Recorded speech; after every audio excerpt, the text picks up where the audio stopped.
Yes, brother from the center mic. My name is Ramakrishna. I am a physiotherapy student.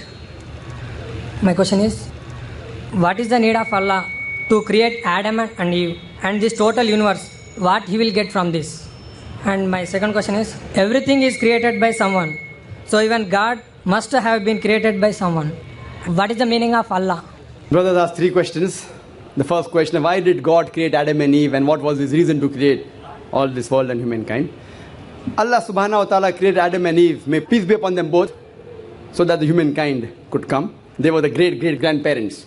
Allah says in Surah Hujurat, chapter number 49, verse number 13, Ya ayyuhan nasu inna khalaqnakum min zakrin wa unsa wa ja'alnakum shu'uban wa qaba'ila lita'arafu inna akramakum indallahi atqakum inna Allaha alimun khabir. O humankind, we have created you from a single pair of male and female and have divided you into nations and tribes so that you may recognize each other, not that you may despise each other. And the most honored in the sight of Almighty God is the person who has taqwa. The criteria to judge any human being, it is not wealth, it's not color, it's not caste, it's not creed, it is taqwa, it is God consciousness, it is righteousness, it is piety. So, Adam and Eve, peace be upon them both, they were our great-great-grandparents. Of yours also and of mine also. All humankind. Therefore, I call you a brother. We are brothers in humanity.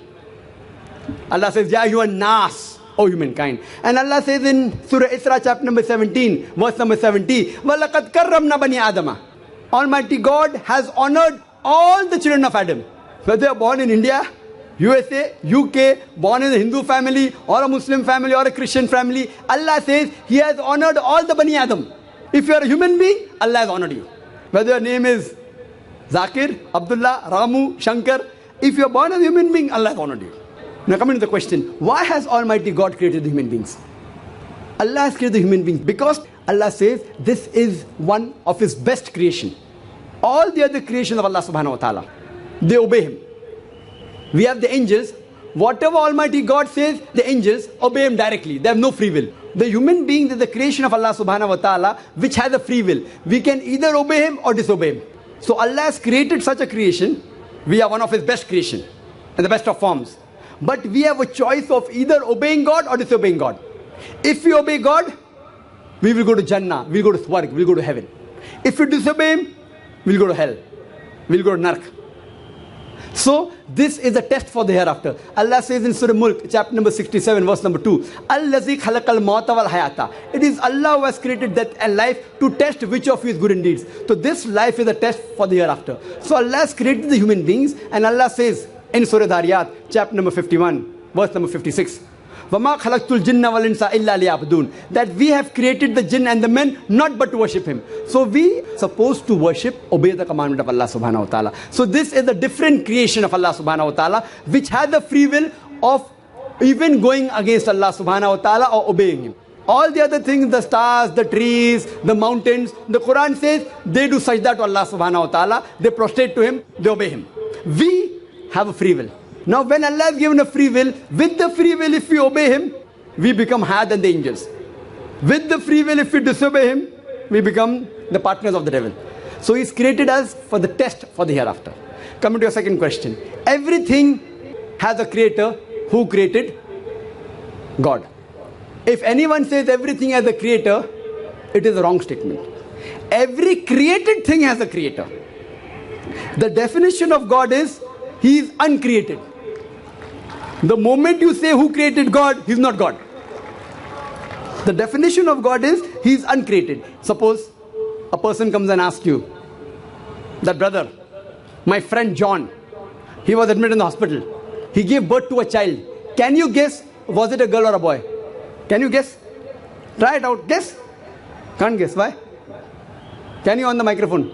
Can you guess, was it a girl or a boy? Huh? See, brother John, he was admitted in the hospital. He gave birth to a child. Was it a girl or a boy? Can you guess? A 50% chance. Girl or boy? People are laughing. Why? Can you guess? Can't guess. Why? Even if you guess, can you get the answer right? Achha, can you guess? I'll give you two chances. Was it a girl or a boy? Try it out. Girl. Girl. Brother, can a man give birth to a child? There you made a mistake. Same way you made a mistake by asking who created God. A man cannot give birth to a child. So where's the question of it being girl or a boy? See, now you understood.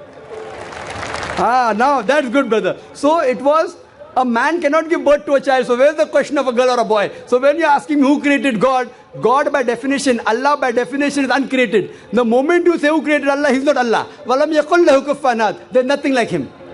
Coming to your last part of the question. Who is Allah? Who is Allah? The best definition I can give you is quote to you Surah Ikhlas. Chapter number 112, verse number 1 to 4. It's mentioned in the Quran. Kul huwallahu ahad. Say He's Allah one and only. Allahu samad. Allah the absolute eternal. Lam yalid wa lam yulad. He begets not nor is he begotten. Walam yakul lahu kufuwan ahad. There's nothing like Him. This is a four-line definition of Allah subhanahu wa ta'ala. Any human being, any person says so and so candidate is God. If that candidate fits in this four-line definition, we Muslims have got no objection in accepting that candidate as God. Four-line definition. This is the litmus test for theology, for the study of God. First is Qul huwallahu ahad. Say He's Allah one and only. Allahu samad. Allah the absolute eternal. Lam yalid wa lam yulad. He begets not nor is he begotten. Walam yakul lahu kufuwan ahad. There's nothing like Him. If you go to the Hindu scriptures, the same is mentioned in the Hindu scriptures. Kul huwallahu ahad is mentioned if you read Chandogya Upanishad, chapter number 6, section number 2, verse number 1. Ikkam evidityam. God is only one without a second. Second test. Allahu samad. Allah the absolute eternal. Bhagavad Gita chapter number 10, verse number 3 says, I am known as the Lord of all the worlds, the unbegotten, the beginningless.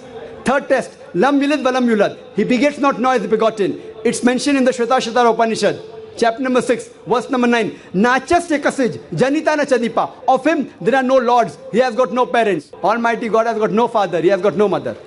And walam yakul lahu kufuwan ahad. There's nothing like Him is mentioned in Shvetasvatara Upanishad, chapter number 4, verse number 19. And Yajurved, chapter number 32, verse number 3, where it says, Natasya pratima asti. Of that God, there is no pratima, there is no idol, there is no image, there is no photograph, there is no sculpture. Who says that? Yajurved, chapter number 32, verse number 3. Same as, Walam yakul lahu kufuwan ahad.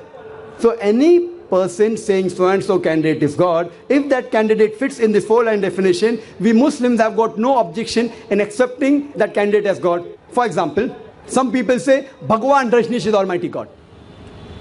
Once during question answer time, a Hindu told me, we don't believe Bhagwan Rajneesh to be God. I had never said that the Hindus believe Bhagwan Rajneesh is God. I said some people believe Bhagwan Rajneesh to be God. Let us put this Rajneesh to test. First test is, Qul huwallahu ahad. Say He's Allah one and only. Was Rajneesh one and only? Was he the only man who claimed divinity? There are hundreds of them. And in this country, we have thousands of men who have claimed divinity. He's not the only one.